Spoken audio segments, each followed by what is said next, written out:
me a story. Something we've all said or heard in our lives. Stories bring us together around the campfire. Storytelling has earned its place as the most important tradition humans possess. The most important reason for this being that every story contains a lesson. Lessons to love, to forgive, to be just, and to strive for better than we have. They empower us, they lead us, they comfort us. Born in Alberta, raised in the backcountry, fishing, hunting, nature, the wild, all run thick in my blood.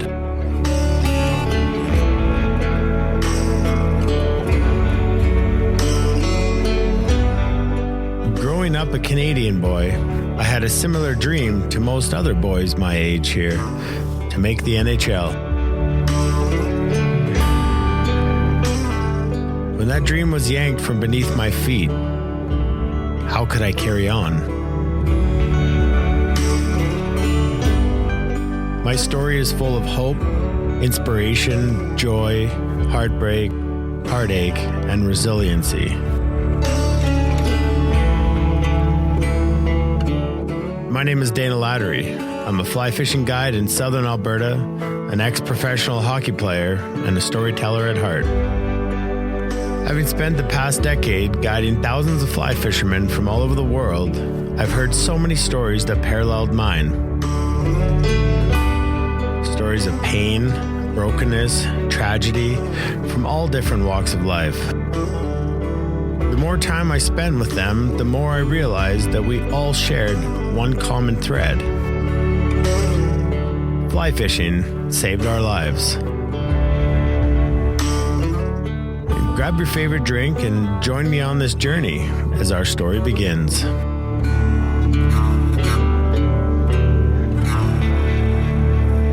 Welcome back to another episode of Fly Fishing Saves Lives. I am your host, Dana Lattery, and I'm joined today by a good friend and fishing buddy, Brain McGrattan. Brian, hey. Welcome. Yeah, thanks, bud. Thanks for having me. So, interesting summer. I think it was interesting for everybody.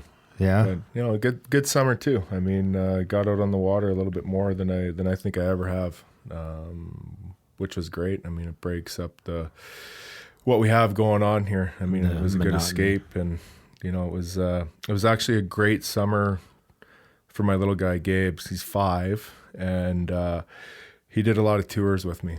Yeah, so it was super cool, and he has really gotten into it, and we caught a couple big fish, and I think he just enjoys the adventure as much as the fishing, or even more than the fishing, because that's cool.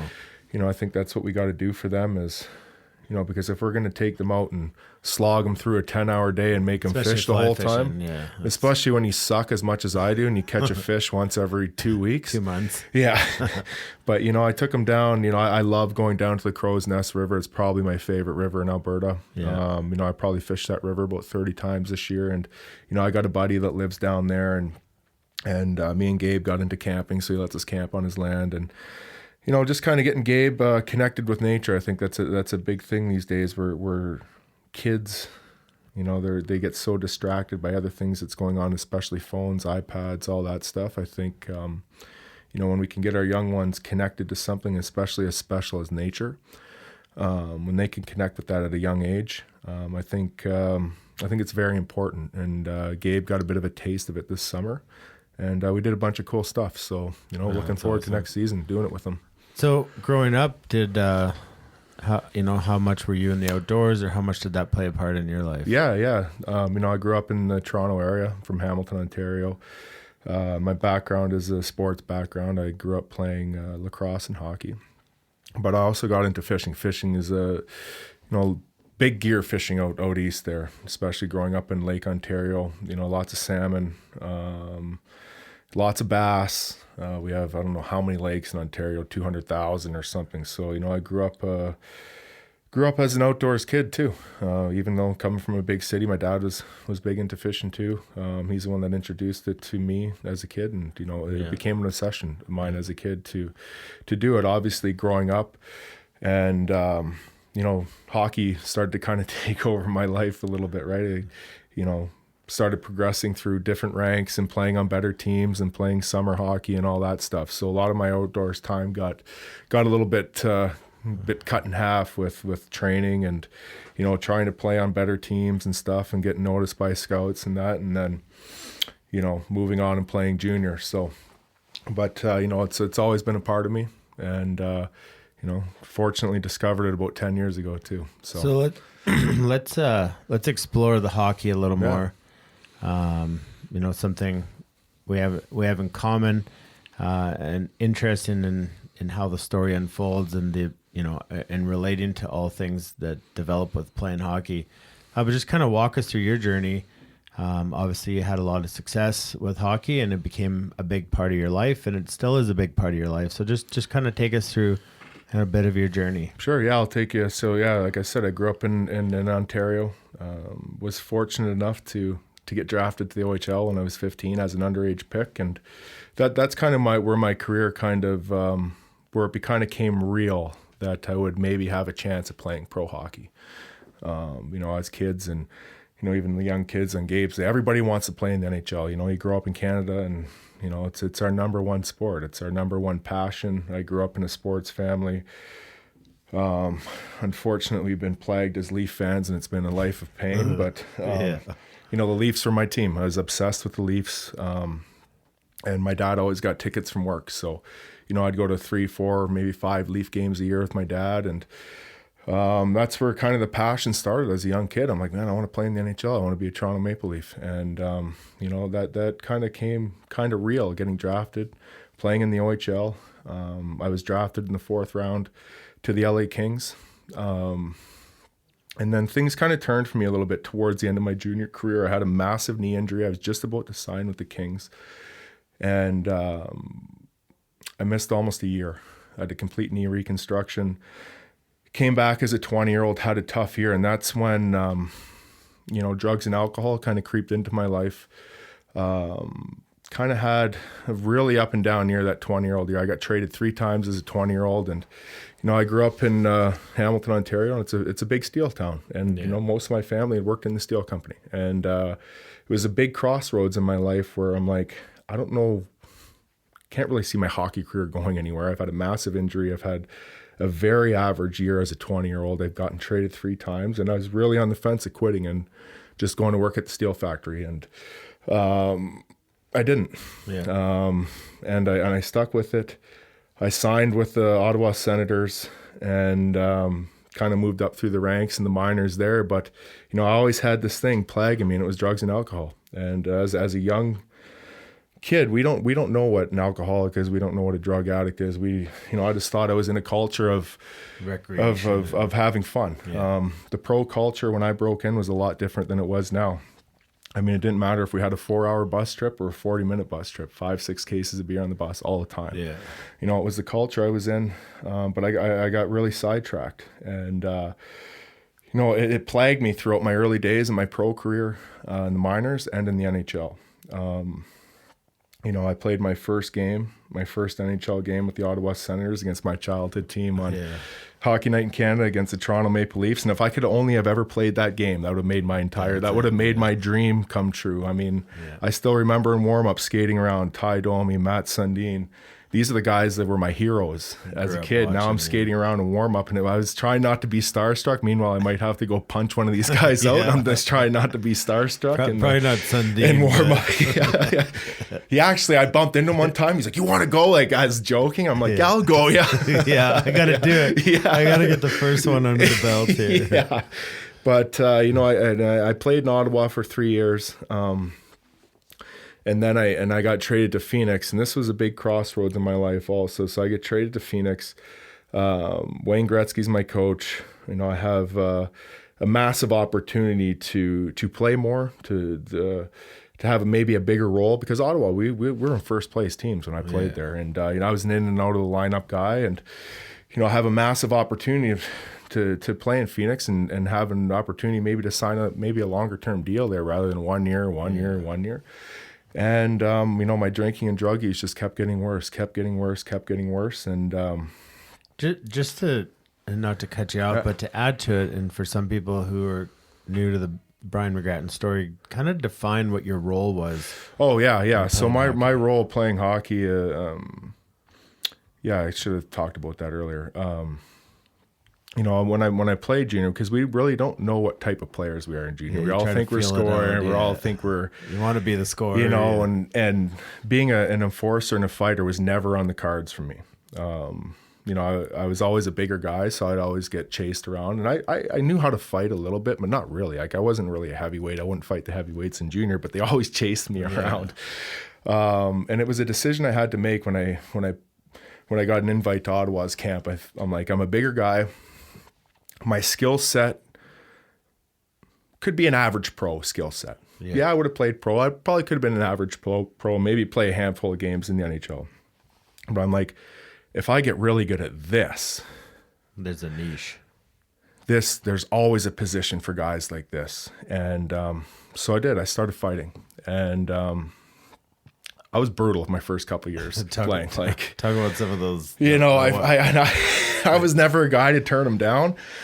And, I'd fight 20, 25 times a year and lose them all. Yeah. And Wade Belak's brother played in the minors, and he was big. He was bigger than Wade.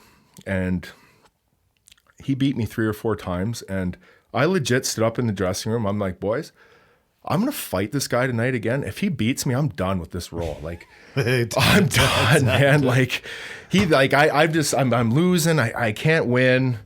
I feel like I'm giving the other team momentum when I go out and fight someone because they just kick the shit out of me. They get all the energy their way. And I tied him. He didn't beat me. I didn't beat him. But I tied him, and I'm like, man. There's hope. There's hope. And my third year in the minors, I set the American League record with 551 penalty minutes. I think I had 44 fights, and I lost 2. Yeah. I just turned into a machine. I just think everything kind of clicked. I think, after practice, guys will ask me to teach them how to fight. Yeah. And I'm like, everybody fights so different. It comes naturally to some guys, and it's like, boys, go lose for 2 straight years, and you're going to learn what to do. It becomes a necessity of survival. And I think just losing so much and sticking with it, I created my own technique. I created my own style. And I became a real force. I became an unbeatable force. There was a kind of a crew of us that came into the NHL at the same time. Me, Derek Bugard, George Peros, Colton Orr, we can all throw them. And I think that wave came in, and the older guys like, George LaRock, Donald Brashear, Ty Domi were like, whoa. Because we came in and we were fighting everyone, because that's how it was in the minors when we came up. It was like war every night. And you have, 5, 6, 7 heavyweights from that league that went right into the NHL, and we weren't afraid of anyone. We were fighting them all. We didn't care. There was a respect factor, but we were like going out and jabbing like a Matt Sundin. We were jabbing guys to get those guys to come and fight us. And, I think that wave of us came in, put guys on their toes, right? And we were all forces for over a decade in that league. But on the flip side of that, so two times you've told me about things that you've conquered. So the first one was there was a turning point in junior as a 20-year-old when you were literally ready to concede and go work in the steel mill, and then the other one was you almost conceded to Wade Belak's brother if he won. So there's 2 crucial moments where you were about to bow out and you didn't. No, yeah. And I mean, on the flip side of that, and kind of the darker side of hockey is, a lot of pain comes with that role. A lot of punches, a lot of pain, sore shoulder, sore face, hands. Substance abuse comes with it too. Some guys are stressed. It's a very, very stressful job. And with that, my mindset was, if I'm crazy off the ice, it'll make me crazier on it. That's how I was. And I think most of us were like that. But it really caught up to me. It really, really caught up to me. And I was 27 years old, laying on the floor in Phoenix after a 5-day run with over an ounce of cocaine gone on the table, and basically laying there ready to die. And it was the only moment of clarity I've ever had in my life. Picked up the phone and called and asked for help. And I called my mom. But, in saying that, people like me and people that have been through alcohol and drug addiction, those are the 3 hardest words we will ever say. I need help. Yeah. I think those are the three hardest words anybody can say. It shows vulnerability. It could be, we see it as a sign of weakness. Meanwhile, Well, especially someone in your role who's meanwhile, it's the biggest sign of strength anybody can show is when you ask for help. But coming from a role in that background where everybody thinks I'm this big heavyweight fighter and I got to put on this face and people see me in a different thing, for me to come out and ask for help, it's like, wow. yeah. So through that year, I went to treatment center for 2 months, lived in a sober living home for another month. And before I went in, I told our GM and our assistant GM, who is Brad Tree Living, GM of the Flames now, who I now work for. We'll get into that later. I said, I don't know if I want to play hockey when I get out. I said, I have a lot of work to do on myself. If I have the urge to play hockey when I get out, I'll give you a call. And, I got out of treatment, did my time, really working a program, living in a sober living home. And I called our GM, Don Maloney, and asked him to meet me for a coffee at Starbucks. He walked into Starbucks and kind of stopped dead in his tracks and looked at me and was like, he just couldn't believe how healthy I looked. Totally. Didn't have the bags under the eyes and pale skin and all that stuff. He just couldn't believe how healthy I looked, and I had a really long conversation with him. I said, Don, I don't even care if you have to send me to the East Coast League. I want to play. I just want to finish off the year. There's about 15 games left in each league, NHL, American League, and in the Coast at the time. And he's like, you know what? We'll get you down to San Antonio, who was the farm team at the time, on a conditioning stint. We'll send you for 2 weeks. We'll see how your conditioning is. And we'll just go from there. And I went down to San Antonio, played like 5 games in those 2 weeks, and I've never felt better in my life. And meanwhile, I had a 3-month break during the season. Didn't work. Like, I worked out a little bit, but I got my nutrition back on track. My body really responded to everything. Everything kind of came back really quick. And like that first practice, walking into the rink, a rink never smelled so good in my life. The fresh ammonia. Amazing, amazing. And, I did my 2-week kind of stint down in San Antonio, got called back up to Phoenix, and I played 2 games. So the first game we played against San Jose, and I fought Jody Shelley, who's a very tough guy, and I did well. And I ended up kind of edging him a little bit in that fight. 2 nights later, Anaheim came into town, and I'm squaring off with George Peros, and about halfway through the fight, I go to throw a punch. He blocks a punch. I completely blow my shoulder out. So I got to go down to one knee in the fight. And this is kind of the first major setback that I had in early sobriety.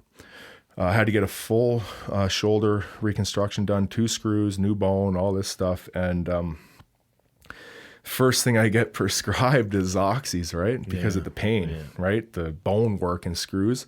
And my mom was with me, and I said, you know what? Do me a favor. Can you just go dump those down the toilet? And she... because it's a massive surgery that's prescribed, we just think, I said, I just don't feel comfortable with those in my body right now. So I basically took over-the-counter extra strength Tylenol and cried myself to sleep for about a month straight with the pain. But it was like the greatest pain I've ever felt in my life because, just to get through it. And obviously the uphill battle after that of rehab, I didn't have a contract.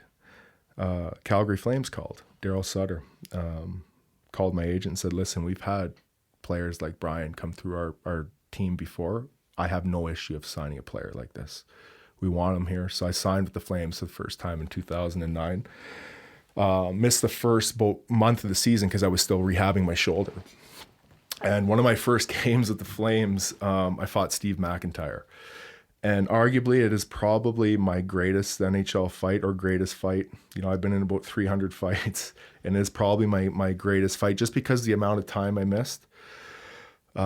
Basically missed the whole. I only played 5 games a season before. I was in a treatment center, came back, and then I rehabbed the shoulder for close to 8 months.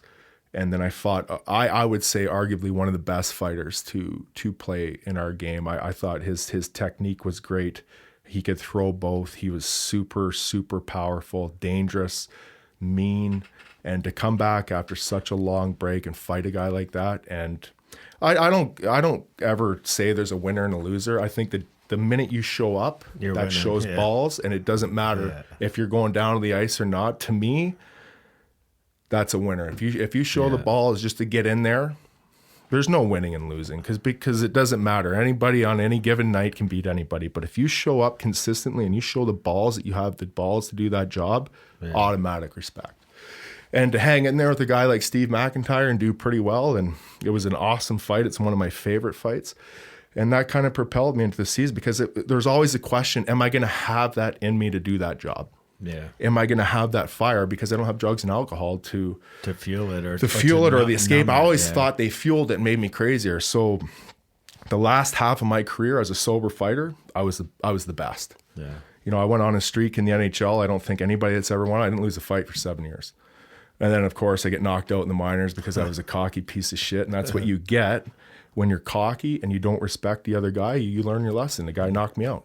But, you know, the streak I had going to finish the NHL, it was like a 38 or 39 fight unbeaten streak. I don't think that'll ever be touched. And I don't think anybody has ever done it in that league. But I don't ever really, you know, talk about stuff like that. But it's a major feat for me just because of the fact I always thought the crazy side of me, that crazy party, drug and alcohol fueled side of me would make me a crazier person on the ice. Yeah. Meanwhile, like my last half of my career was a sober fighter. I was more relaxed. I was calm.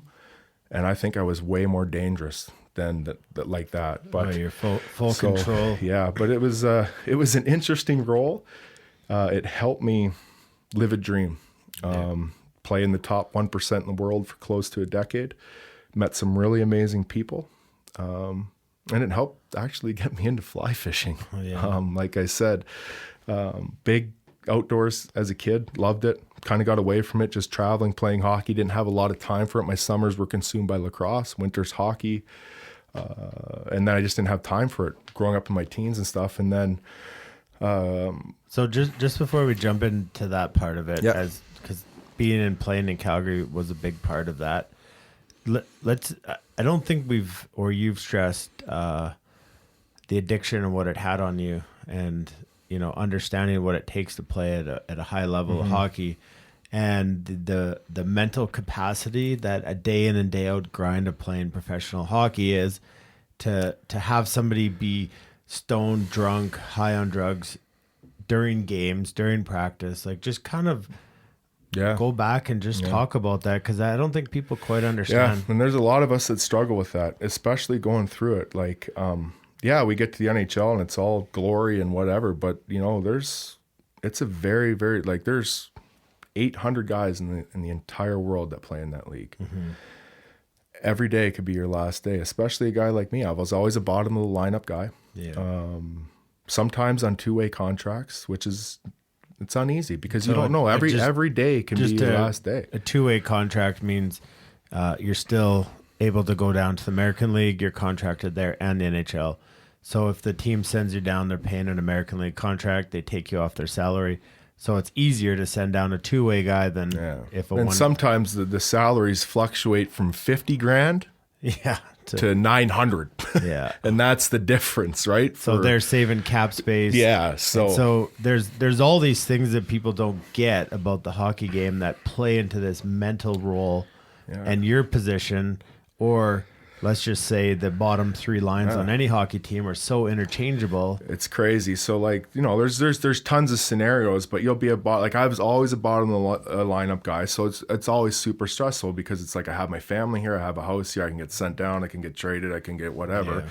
Yeah. And, you know, some of the parts that suck with that is there'll be 2 or 3 week stretches where I can't get in the lineup, I can't get in the lineup.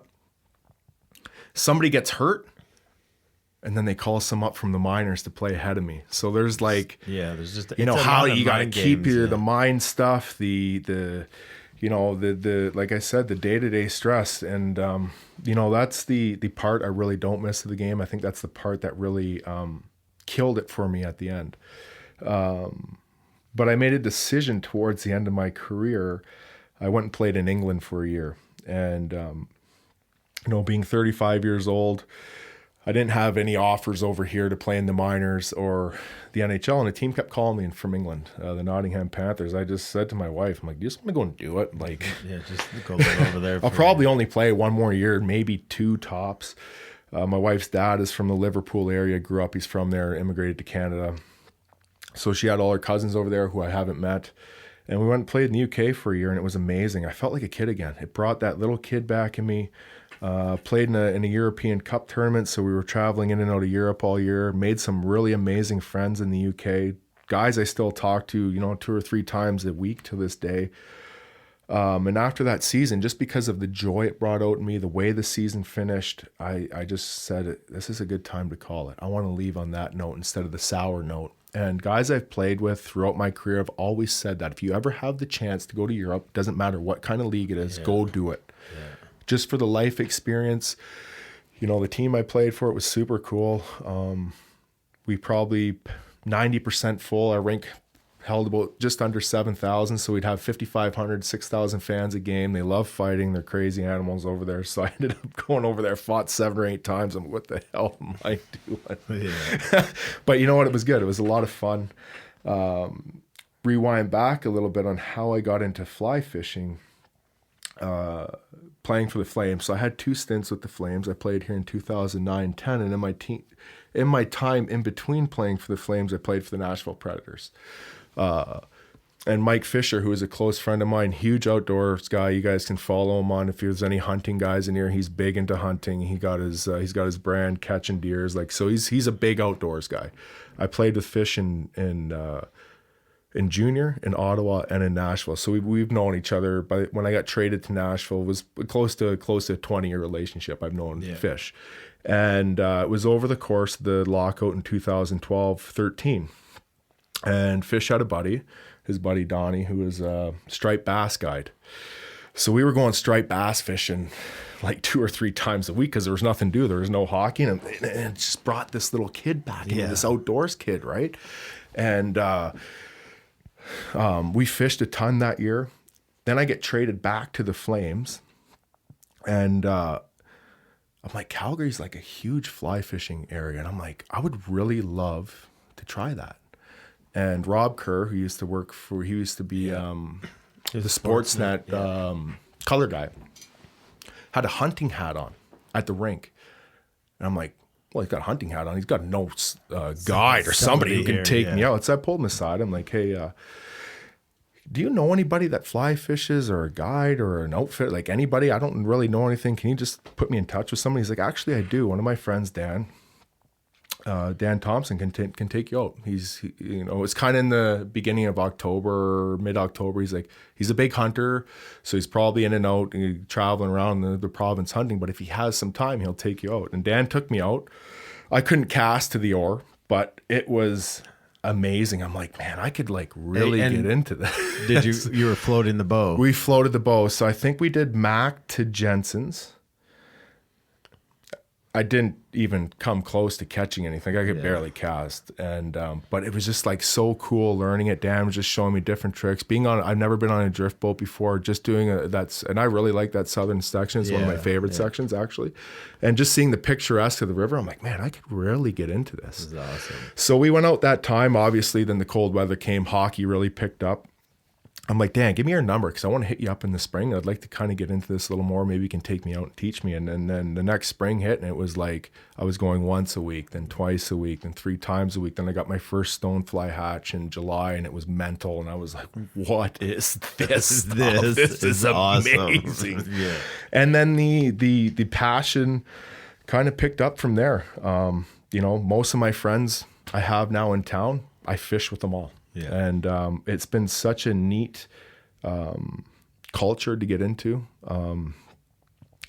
It's a big passion. It's a huge part of my recovery. It has filled a massive void for me because us in recovery, when we're always looking for something to fill the time that drugs and alcohol took, whether what it is, and it's one of the main of it. Yeah, one of the main things when I speak at treatment centers and I speak around the province is got to find a passion and a hobby. It doesn't matter what it is. Yeah. Try all different things to find out because what can you can discover something. And with fly fishing, it's amazing for me because when I go by myself, and I go by myself a lot, is I can drive down to the Crow's Nest, I can drive down to the mountains, I can even come up here and fish all the creeks, and it's a big meditation healing thing for me. Yeah. I put my earbuds in, I put on some awesome music, and I just kind of disappear into my own little world. And catching a fish is about 100th on the list for me during that day, right? Such a bonus. And you know, it's a big healing, big part of my recovery. And obviously when I go with my friends, because my friends that I fish with are super cool and awesome. And it's been a massive part of my recovery. Like, I can't cast worth of shit. I can barely catch fish, but I am like massively hooked. It's awesome. I follow tons of stuff on Instagram. You know, just looking at different trips and having like different ideas and plans and dreams. It's like, man, like my biggest dream would be to go like fish GTs down in the Cook Islands or go tarpon fishing down in Florida, right? So I have like all these dreams and stuff that I want to do, but you know, it's been a massive part of my recovery. It's a huge part of my recovery. Now it's like a real cool teaching thing to get my little guy into it, to have that void for him as an escape for him growing up as a young kid and get connected to something right away. And I think one of the most special things we can connect to is nature. It's been awesome. Yeah, it's been awesome. It's an interesting thing. The reason starting the podcast is spending a lot of time on boats with clients who have gone through similar-esque type stories, you know, not so much the pro hockey, but their life, wherever it was, and things that have happened. And then they turn to the dark side with drugs and alcohol, and how they get into or back into fly fishing. And it's freed them. It's given them hope. It's given them a purpose. And I know some people might be listening and be like, how does fishing actually do this? And I almost don't know the answer. And it's this searching of it is why is it so magnetizing, and why is it giving you, so you 11 years sobriety is 12, just hit 12. Yeah, I just hit 12. And saying that, I don't mean to cut you off. So usually when I do go by myself, and I love doing it, because over the last year and a half, I really got into meditating. Usually throughout that day, like if I go, and I love doing it in the mountains just because the sounds are a lot different than other places, is I'll put my pack down and I'll lay down. I'll find a real cool like river bend, and I'll put my pack down and lay on my pack for half an hour, 45, and just close my eyes and listen to the sounds around me. It's amazing, man. I do it every time I go by myself. I actually took a couple real cool pictures on the castle this year. I was like, I don't know how I didn't die, but I was like scaling up and down like these crazy like escarpment cliffs and stuff. Yeah. But I actually found like a pretty high, because I'm like, I'd love to go up there and lay down. Yeah. So I was like Spider-Man trying to climb this kind of rock face, but I did get up there and meditate. It was amazing. There might be a touch of clumsiness. No, yeah. Oh, God. Yeah. Oh, yeah. Just a yard sail all the time. I think I saved your life a few times. Hey, if you didn't grab me on the old man, I know. Oh man, I would still have a concussion. That was a close call. Loose rock, and Dana grabbed me like legit by like my pack, like the pack. We're not going down today. Yeah. But it's pretty special when you can find something, especially fishing, fly fishing, it legit has it's filled a massive void in my life. I feel like when I'm doing it, it makes me feel alive when I'm doing it. And I'll go through stretches where I won't catch a fish for like 2 weeks, and I'll go every day, and then you catch like a monster brown, and you're like, wow, it's all worth it, baby.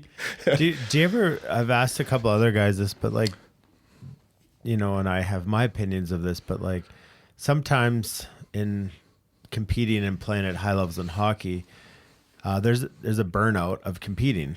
And I wonder if in the fishing aspect is we actually don't ever win. And so you become subdued to this unwinnable challenge, and you're okay with it. Yeah. And it's actually okay to be okay with it. And it's like, I'm going to go back there. I don't have to win today. There's no come home with 20 fish. I got my limits. It's just catch a release or catch nothing, or just be out there laying or the just rocks. Be out there with a buddy, and it's like, man, we didn't catch anything today, but that was an amazing day. Yeah. And the cool thing about fly fishing is, I made a couple good friends down in Montana, and a couple great guys up here. It seems like every different person you fish with, you can always learn something a little bit different. Yeah. They might tie their bugs a little bit different. They might use different bugs.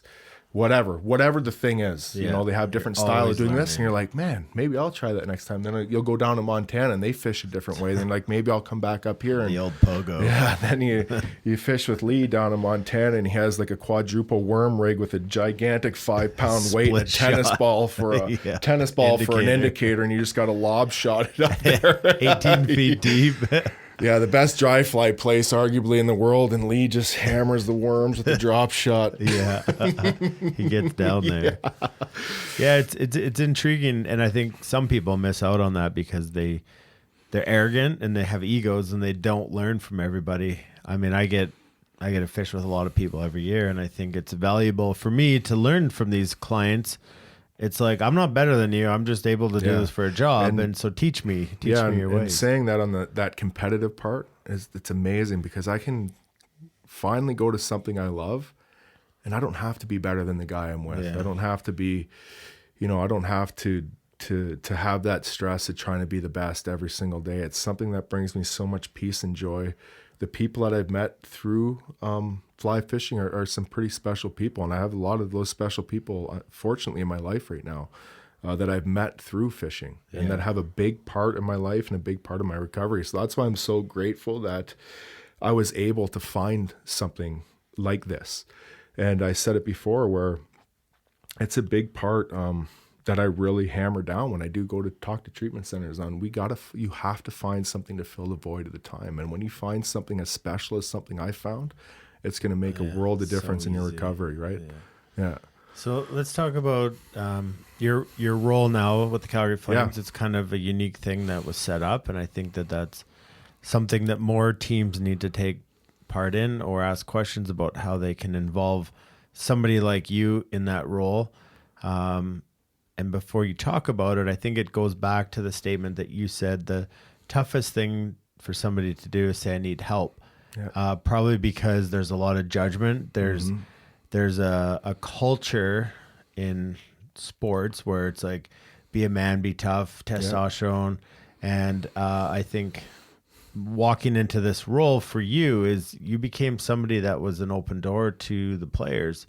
So just kind of touch on that role. I'll touch on that a lot, actually, because the role I have now with the Flames is it's a unique role. I'm going into my fourth season. Obviously, this fourth season's almost a little bit different. Hopefully, starting soon. But it's a role. It's a player assistance role. So I kind of work under the player development umbrella, which has been pretty awesome. But it was a role created by Brad. We have a long-standing relationship. As I said before, he was the assistant GM when I went through my off-ice troubles in Phoenix, and then the GM here when I played my last year in the Flames organization.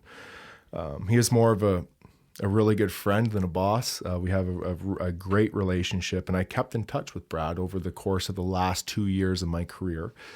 And when I retired from playing in England, the team called me and asked me if I can put together a presentation to present to their rookie camp on my story and off ice and all that stuff. So I put a presentation together, and for their rookie camp, which is usually in the beginning of July. And kind of mid-August, Brad and Brian Burke called me and said, we'd like you to come in.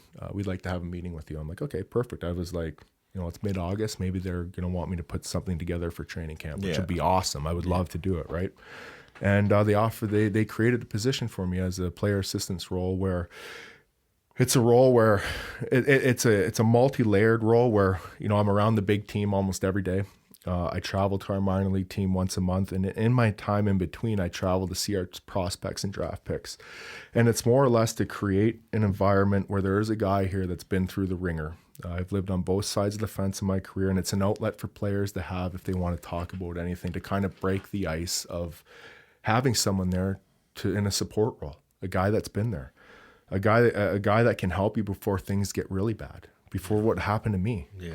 Because in my career, every day I wanted to ask for help. I was so afraid of losing my job because there was two people I could talk to, the head coach and the GM. Well, those are the last two people on the planet. I want to go and say I have an alcohol and drug problem, right? Yeah. And we're so afraid of losing our job, where because before it would be instant, this guy's a problem, he's a plague, get him off our team. Gone. Get him out of here. Yeah. That's the way it used to be. And we were always so afraid of saying that. Meanwhile, the 8, 9, 10 hours I'm at home away from the rink, I'm killing myself every day. Like I'm drinking myself to death. I'm doing drugs. And it's like, there's so many players in our game that like that. And there's some unfortunate that aren't with us right now because of that. And, the culture's really changed. The culture has really changed here in the last 3 or 4 years, and it still needs more change, but it's coming. Yeah. And you get guys like Robin Lehner, who accepts a massive NHL award, who credits his struggles with mental health to help him where he is. Yeah. We have multiple players every year that come out. Nate Thompson's another one, very outspoken player about his off-ice struggles. He's been clean for a long time. Rich Clune. Jordan Tutu, a massive face in our First Nations community. He's done a hell of a job. So guys are, every year we got more guys coming out, sharing their story, because we're normal people too. Just because we're really good at a professional sport doesn't mean we're invincible. Yeah. We come from bad families. We come from abuse. We come from trauma. We come from a drug and alcohol background. We're just like everybody else. Just because we play a sport doesn't make us immune. Yeah. And there's also you might not come from this, but when you get there I just don't think people understand the pressure.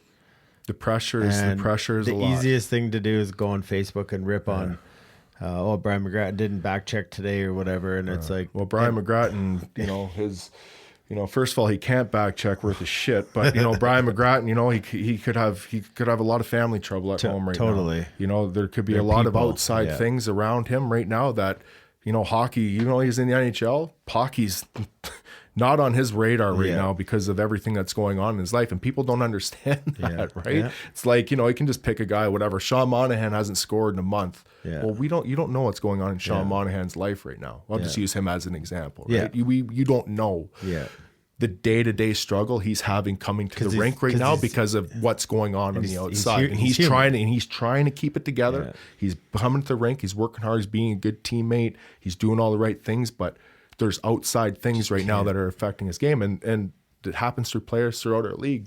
And through that pressure, a lot of guys turn to drugs and alcohol because it's our escape. Numbs it. It's our escape. Yeah. I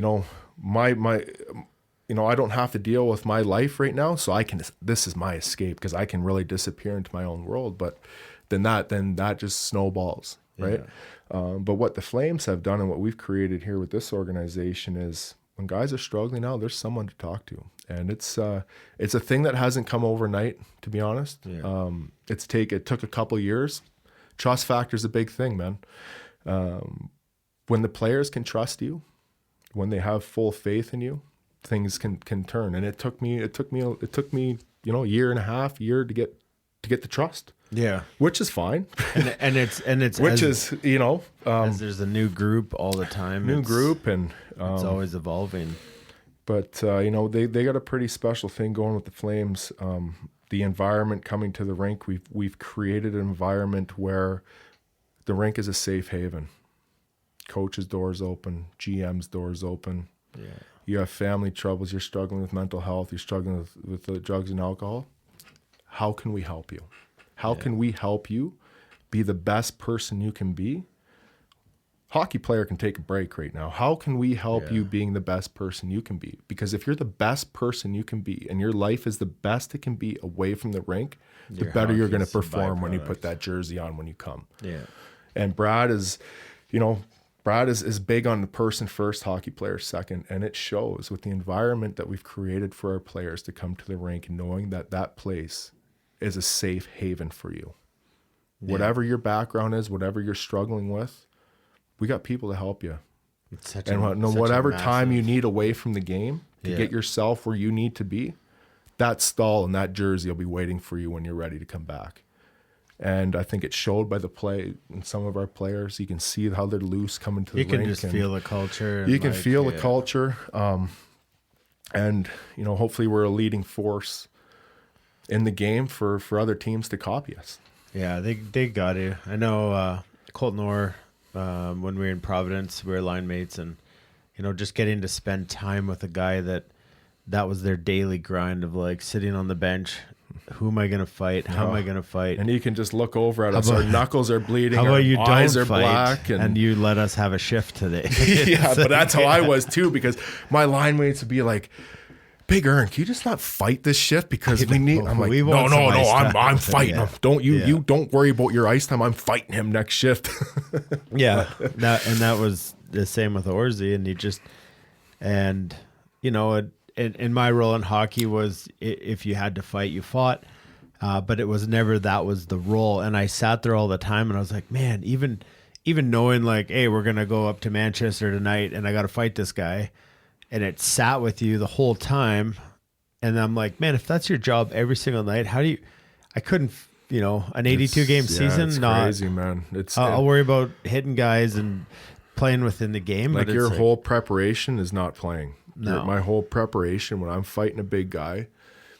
And it was a big learning thing for me. And I think it's really prepped me for the rest of my life, because it's like, just say I was fighting George Laraque. Before I fought George Laraque or Donald Brashear or Eric Cairns or Ty Domi, by the time I fought him, I already fought him 1,000 times in my head from the night before, right? Yeah. So, I learned as I got more into the role and started getting better at it and stuff, we learned different things on how to prepare. But unfortunately, there's guys that are terrified doing that role, but if they don't do that role, they don't have a career. They don't have whatever, right? More terrified. Looking like they failed. Yeah, and it's like sometimes I knew I had a guy in warm up. The eyes don't lie. Yeah, the eyes do not lie. I see a guy in warm up, and I see him looking down every 20 or 30 seconds to see where I am. I'm like, you're fucked. I already got you, bud. Yeah. But anybody that has ever done that role, loads, massive respect. As a guy that. Kind of made it to the top, and I never liked to toot my own horn, but became one of the best in my era. I never really showed up to the rink like that. I've always tried to be as a humble fighter as I could, because I know how hard it is. Yeah. I know how hard it is when you've been on a 10-day road trip and you're flying all over the country, and I got to go fight a guy that's 6'6", 260 pounds at 2:00, and I've slept 5 hours because of travel. I know how hard it is. I know, you can get really hurt. You can get embarrassed in front of 20,000 people, a couple million watching on TV. Yeah. I know the stress and how hard it is. And anybody that's ever done that role, I have the utmost respect for them. Like, it's the biggest respect I could ever have anybody, just because I know how hard that role is. Yeah, it's crazy. And the yin and the yang of it is that's a aggressive entity, and then fly fishing is 100% the opposite. So peaceful, man. It's so peaceful. The more aggressive you are, the worse it is. Well, especially me. Like, I got the 2 split shots on. I got 5 worms on. If you're aggressive with that cast, good luck. Go home. But it's good. And like you said, and I think that's a word I really missed on this is how peaceful it is. Yeah. Any kind of stress throughout the day, if I. Throughout the winter, even though the winter fishing sucks, I still love to get out just because I get out and I'm out for the afternoon, and the sounds of the river and all that stuff, and standing in cold water and falling down ice banks and can't get over the ice, and I rip my waders in half and all that stuff. It's amazing. I love doing that stuff. But that was a day. Yeah. So me and Dana fished last year, and in the wintertime, and the snowbanks get pretty big on the bow, and they deep, get epically big, and but underneath deep, and they're hollow. They're hollow, and they got deep crevices. And I fell in one last year, and Dana and Brandon could not even help me because they were laughing so hard. I was scrambling all over the ice. My one leg is down about 10 feet. Just as you get and up, I get up and I put my arm down to and then my arm goes down like right to my neck, and I'm stuck. And these guys are rolling in the snow, laughing at me. So that to me. That is why I fish. Like, that to me is like some of the best days I have had fishing. We have not even come close to catching a fish, but the laughs we've had, we all, you go out and you pound some good tunes on the boat. you know, the laughs, all that stuff. You get home and you're not going to think about the 12-inch rainbow you caught. It's like the laughs you've had all day, right? So some of my greatest days fishing, there hasn't even been a fish on the radar, right? Yeah, the day last year is the end of October. It was like 150 mile an hour wind, and Brandon brought a 2-weight. Yeah. So anyway, so we go fish in the mountains last year, and it was right near the end of it was right near October. It was like October 30th or 29th, a couple days before the end, and the wind is like hurricane strength sometimes, and we're trying to cast in between gusts, right? Yeah. And then the sun got really bright, and I go to cast. I'm like, boys, where is it? I don't see it. And they're like, Big Ern is about 20 feet behind you. You didn't even cast in front of you. No. It's like the wind took it and it landed behind. I'm like, I think I lost it in the glare, boys. Is it up kind of in that seam up there? They're like, you. Bro, it's 20 feet behind you. Yeah. But then I mean, like that day we laid in those rocks and had a nap and got out of the way. That's a funny picture. Yeah, that's a really funny picture. Yeah, I know. It's like we can't actually cast, and we're just gonna have to.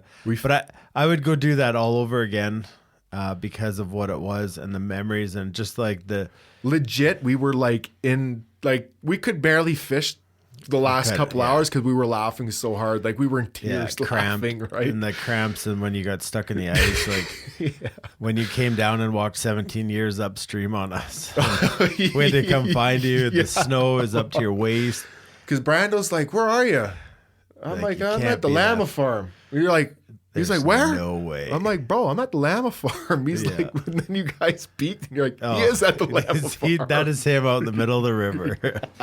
And then from then on, it's cold and you're laughing and the cramp. I just remember the stomach cramp. We couldn't even help you if we tried. No, and I'm like one leg, and it was opposite. So it was like my right leg is down almost 10 feet in a crevice. And my left arm is up to my neck, and I couldn't move. And these guys are rolling in the snow, laughing. Like, but that's what makes it for us. Yeah, right? And I think that's a common thread is like, and you can have those memories elsewhere. I've never had them elsewhere quite like I have going out fly fishing.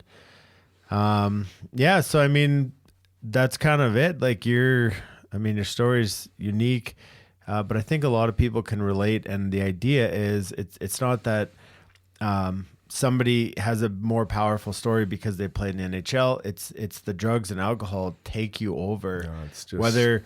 Whether you have a job that you consider to be just a normal job or you're a professional athlete, addiction is real. It's scary. Addiction, mental health, and the more people that come out and share their story, and it doesn't matter if you're a professional athlete, if you're whatever. The more people that come out and share their story, share their experiences, share what helped them kind of rediscover themselves, find their soul, whatever it is. Yeah. And the ones like us that fish, I mean, I think we have all found something that's very special. The interesting thing about the fly fishing is it's not a one-time fix. It's a lifetime of it continually. It doesn't have a moment that fly fishing was like, hey, you fly fish today, you're good. It's that constant daily rinse of like, I need to go fishing again. I need to go. And I know I feel it. It's like, things build up. You're just like, I have to go. It's -3. I gotta go stand in the river. Yeah, I'm falling apart here. It's like my biggest interest and hobby too. Like I'm always looking at stuff. I'm like looking at different lines, different leaders, different bugs, different stuff from, different countries, what they use over there. Like, I'm very fortunate to travel a lot for my job. And the first place I always go when I go to these cities to see our players, fly shop. Every single city. Yeah. And I go in there. I like talking to the people in there. I'll buy different bugs. Like I'll go down to Arizona. I'll go down to a fly shop there. I'll go look through their terrestrial system and see, maybe that'll work up here.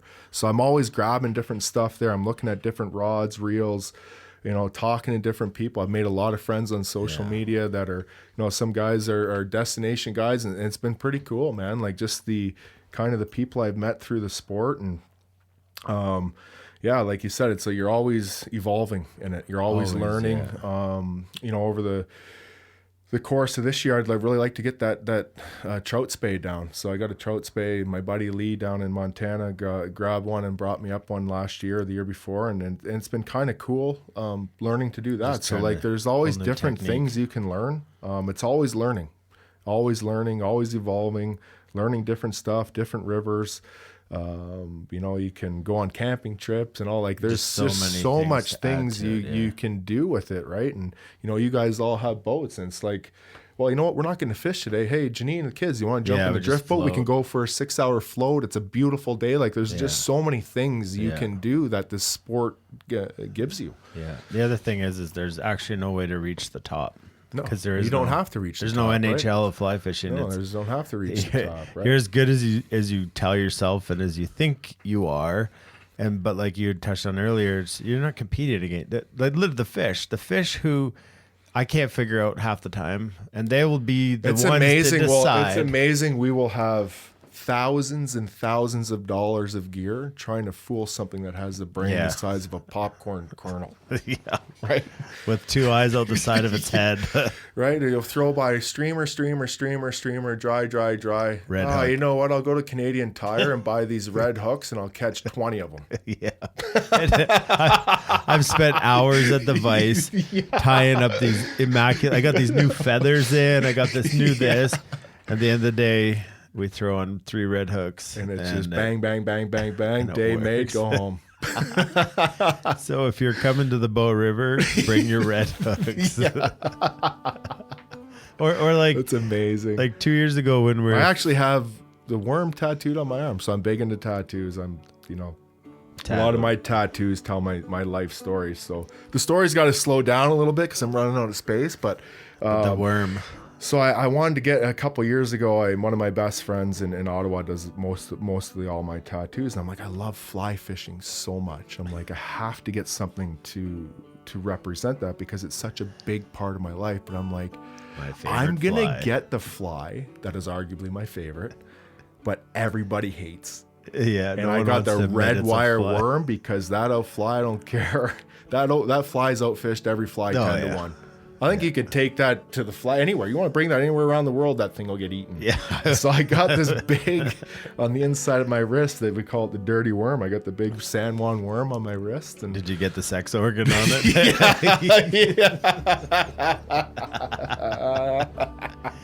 Oh, and then you get a whole bunch of inside jokes. Oh, yeah. Yeah. All right. So anything else to add here? No. Just, anybody that's listening here that, if you're going through your stuff and you're struggling, just know that there's always people around you that love you. And we all, whatever we think,